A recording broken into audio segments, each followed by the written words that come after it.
Hopefully this isn't 20 minutes. I'm streaming it on Twitch. I'll save there. Can't believe it actually lets you bring this many people into Scarlet Monster. It's kind of cool. I wonder if it let you bring more than 10. I think the dungeon cap was always 10. Does it do that every time you walk in there with it, or just the I've one been time? told it only happens once.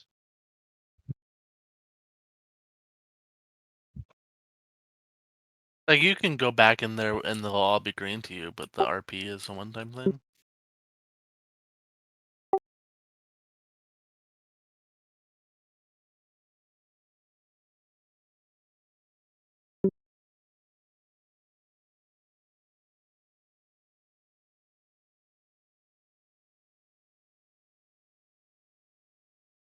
Can you go all the way to the boss? Yeah.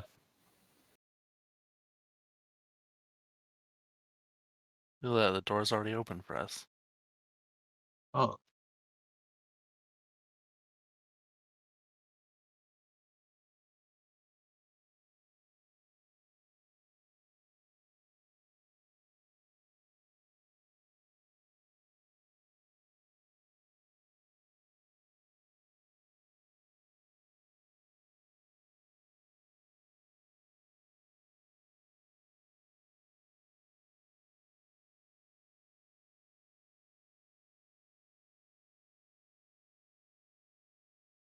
Take me with you.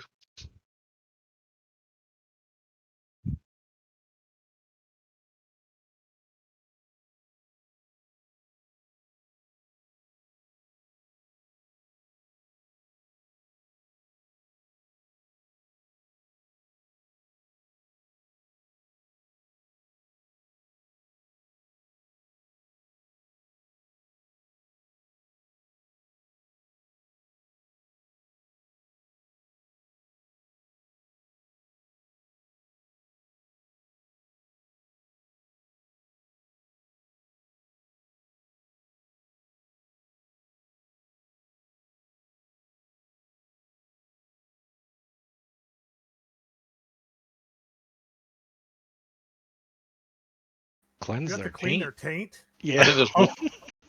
I think there's one more thing we can do. You can go to the secret room. Yeah, I'm pretty sure there's something in here. Can I like bring it back to life or some shit?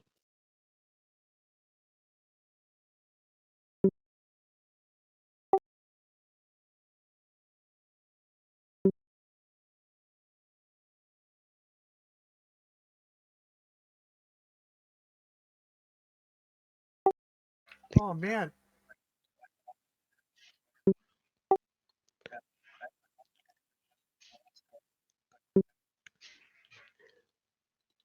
it's not a secret anymore now. I saw it. Where'd you get this blade at? The Four Horsemen's chest. Holy shit. At last, the curse is lifted. Thank you, hero. You mean you don't know? The sword that you carry on your back, it is known as Ashbringer, named after its original owner, Mograine? Aye, the High Lord Mograine, the founder of the original Order of the Scarlet Crusade. A knight of unwavering faith and purity. Mograine would be betrayed by his own son and slain by Kel'Thuzad's forces inside Stratfold. It is how I ended up here. What do you mean?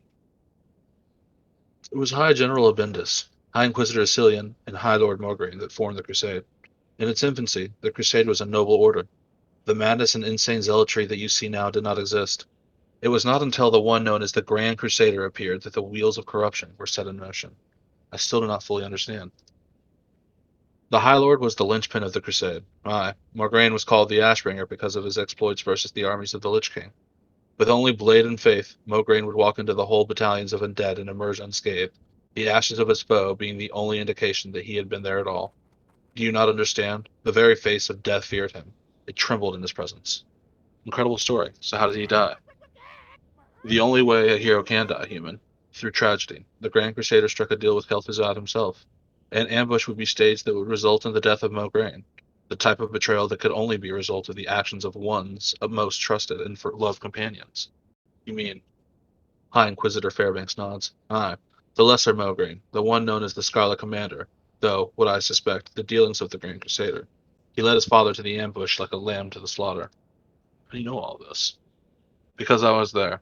I was the High Lord's most trusted advisor. I should have known. I felt that something was amiss, yet I allowed it to happen. Would you believe that there was 1,000 or more Scourge? God damn, this is long as hell. This was the Ashbringer, fool. All the Scourge began to materialize around us, Mograine's blade to glow, to hum. The younger Mograine would take that as a sign to make his escape. They descended upon us with a hunger the likes of which I had never seen yet. Yet what? It was not enough. Fairbanks smirked briefly, lost in a memory. 1,000 came and 1,000 died. By the might of Mograine, he would smite them down as fast as they could come. Through the chaos, I noticed that the lesser Mograine was still there. Off in the distance, I called to him. Help us, Renault. Help your father, boy. And did he? High Inquisitor Fairbanks shakes his head. No. He stood in the background, watching as the legion of undead descended upon us. Soon after, my powers were exhausted. I was the first to fall. Surely they would tear me limb from limb as I lay there unconscious, but they ignored me completely, focusing all of their attention on the High Lord. It was all I could do to feign death as the corpses of the Scourge piled upon me. There was darkness and only the muffled sounds of the battle above me. The clashing of iron, the gnashing and grinding, gruesome, terrible sounds. And then there was silence. He called to me, Fairbanks, Fairbanks, where are you? Talk to me, Fairbanks. And then came the sound of incredulousness, the bite of betrayal. Human. You mean... The boy had picked up the Ashbringer and driven it through his father's heart as his back was turned. His last words will haunt me forever. What have you done, Renault? Why would you do this? You're right, Fairbanks. This is tragic. The Blade and Mograine were a singular entity. Do you understand? The act corrupted the Blade and led to Mograine's own corruption as a Death Knight of Kel'Thuzad. I swore that if I lived, I would expose the perpetrators of this heinous crime. For 2 days, I remained under the rot and contagion of Scourge, gathering as much strength as possible to escape the Raised City. And you did. I did. Much to the dismay of Lesser Mograine, I made my way back to the Scarlet Monastery. I shouted and screamed. I told the tale to any who would listen, and I would be murdered in cold blood for my actions. Dragged to this chamber, the dark secret of the Order. But some did listen. Some heard my words. Thus was born the Argent Dawn. You tell an incredible tale, Fairbanks. What of the blade? Is it beyond redemption? I'm afraid that blade which you hold in your hands is beyond saving. The hatred runs too deep. But do not lose hope, warrior. Where one chapter is ended, a new one begins. Find his son, a more devout and pious man you may never meet. It is rumored that he is able to build the Ashbringer anew, without requiring the old, tainted blade. But his son is dead. High Inquisitor Fairbanks shakes his head. No, human. Only one of his sons is dead. The other lives. High Inquisitor Fairbanks points to the sky. The Outland. Find him there. That's it. Where's the Outland? That's TBC. That's TBC. That's the next expansion. You gonna do anything with that blade in TVC?